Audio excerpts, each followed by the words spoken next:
Bismillahirrahmanirrahim. Assalamualaikum. In this video, our team would like to present about the implementation proposal for Orchid library.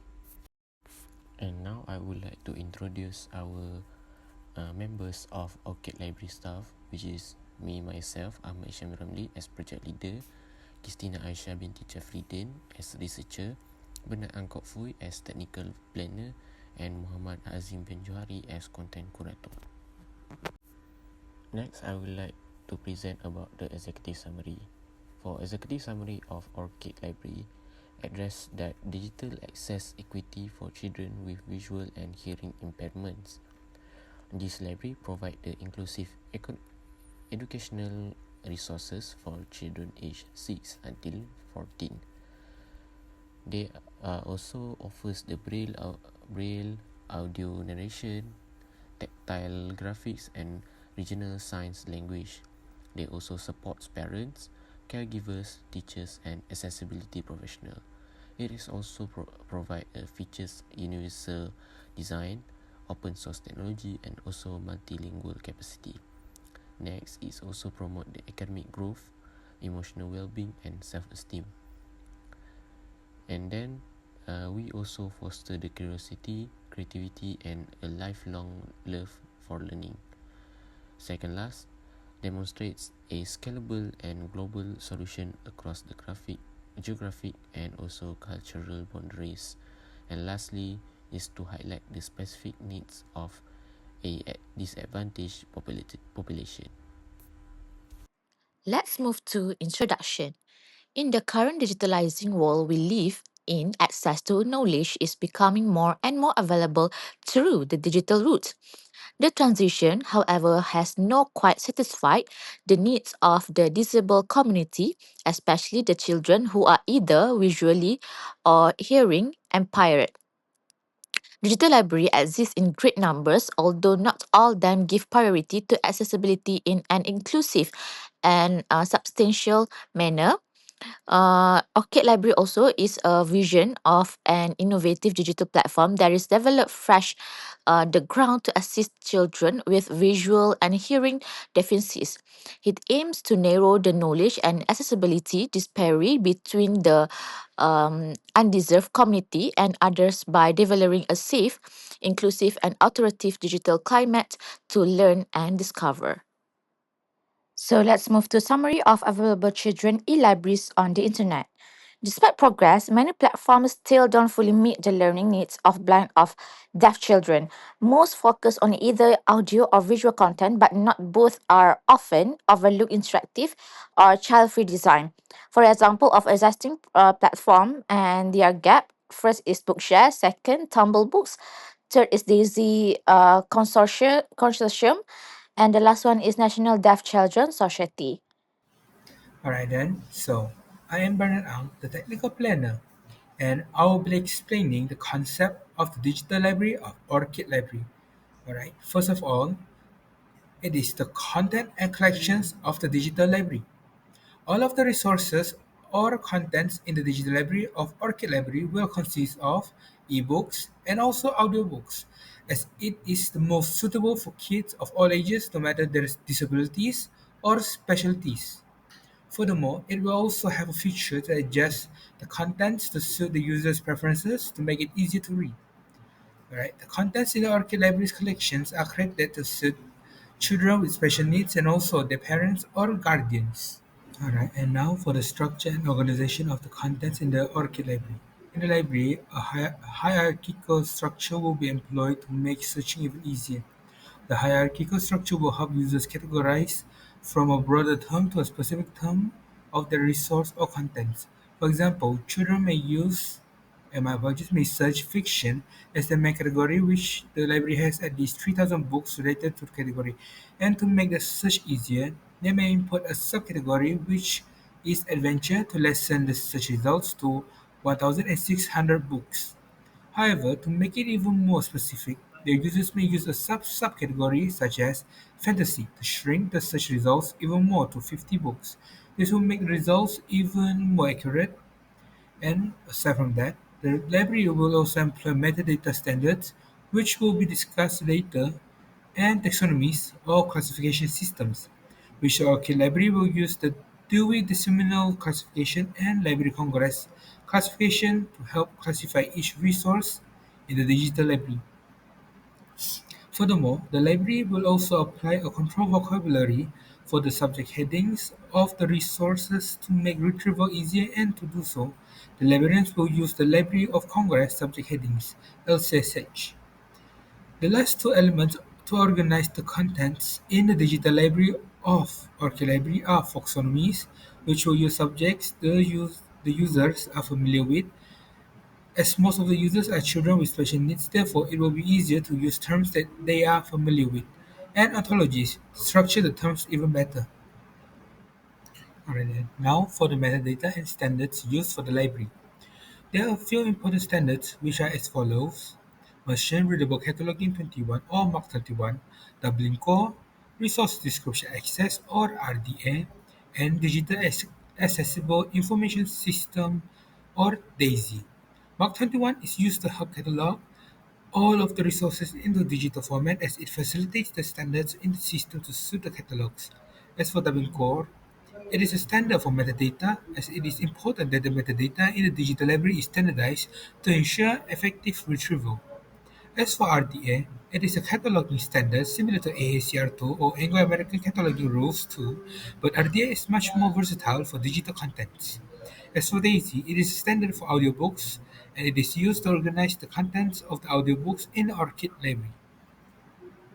Now for the technology and platform use in the library.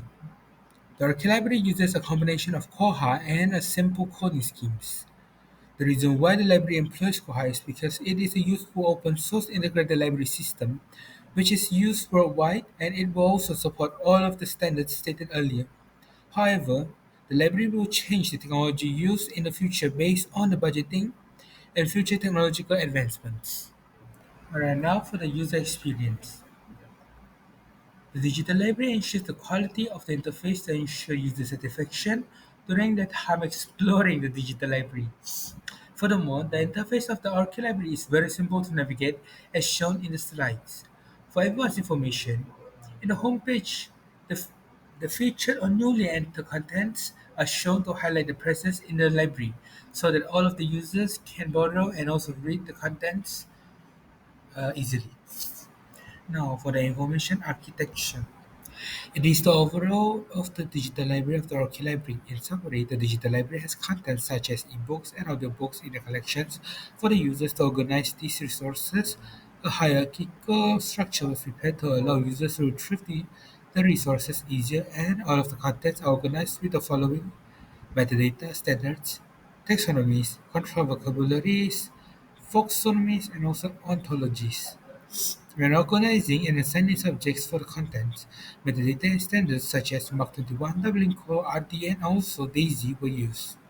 Lastly, the digital library employs Koha as its main technology and platform for the digital library, and the platform or interface is created based on the user's preferences to ensure the best quality user experience. Now I would present about the feasibility and implementation plan. Firstly, about the timeline, which is 24 months, which is the phase that approach. For the first phase, which is at first until the third month, we are planning, research and accessibility the audit. For the second phase, at the fourth and sixth month, we accessible the design, prototype and usability testing. For phase 3, at months of 7th and 12th, we are currently in deep on the current development, content creation and integration. For the next phase, which is phase 4, at the months of 13 and until 15, we are making users testing and also accessibility validation. At the phase 5, which is month of 16 until 18, we are doing a pilot launch in the selected centers and feedback. For the phase 6 and at the end, at the months of 19 and 21, we are making a full deployment, marketing and outreach. For the last phase, which is at the months of 22 and 24, we are monitoring, updating, and also we are doing a long-term scaling. Next, about the resource need for Orchid library, which is firstly our human resource, which is project manager, accessibility experts, developers, content creators, designers, sign language and language experts, testers, and also support staff. For the technologies resource, we are needed is cloud hosting, accessive tools, CMS with accessibility, analytics, and also adaptive interfaces. And lastly, for financial resource, we are needed 500,000 until 1 million for development, content, marketing, and also maintenance for all the Orchids libraries. And now I move into the key challenge and solution. Firstly is content access, but with the solution of partnering with the NGOs and also the creators, which is allow the moderate users content. Next, for the challenge on high cost, we will seek a funding and also use an open source tools which is free, and then lack of expertise. With that, we are forming a experts advisory panel, and also it involves the special educators. And then for users engagement, we are co-design with kids and make it fun and interactive. Last but not least, tech limitation, which is we are doing it lightweight and also offline cable platform. And lastly, localization needs. We will work on uh, onto the local expert for accurate contents adaptation. For my part, I'll explain the innovation and creativity for the Orchid Library. This platform is unique because it's specially designed for visually and hearing impaired children. It's combined Braille ebook, audiobook, sign language video, and tactile graphic, all in one inclusive space. It also uses adaptive learning, which means content change based on the child interest and progress. Another creative element in the use of stories with disabled protagonists to boost confidence and self-esteem. So overall, it's innovative not just in terms of tech, but also in how it makes learning inclusive, personal, and empowering. Next part, I'll explain how Orchid Library align with global digital library standard. The platform follow WCAG 2.1 to ensure full accessibility for users with disabilities, and it uses the DAISY format for compatibility with screen reader and braille display. It also applies WinCom metadata standard, making the content easy to search, organize, and connect with other libraries or systems. Orchid use open source technologies and API supporting the Open Educational Resource (OER) movement for free and inclusive learning. It also supports multilingual content and follows strict child data protection law like COPPA and GDPR. So overall, the platform not only follow international standard, it actually set a new benchmark for accessible and inclusive digital libraries.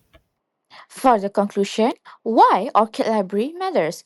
So the Orchid Library is more than just a digital library, it's model for inclusive education, equality, and also empowerment. Of course, it have a problem, which is today's digital world is fully resourced, but many leave behind children with visual or hearing disability. The second is most digital platform are designed for their specific learning needs. So the last problem is this result in limited access to knowledge for millions of children. The solution of that problem is a digital platform specifically created for blind, visual, impaired, deaf, and hard of hearing children. Second is focus on accessibility, empathy, diversity, and user experience. The last one is combine instructional content with universal design and emerging technologies. For example, like AI, haptic, screen readers, and also sign language support.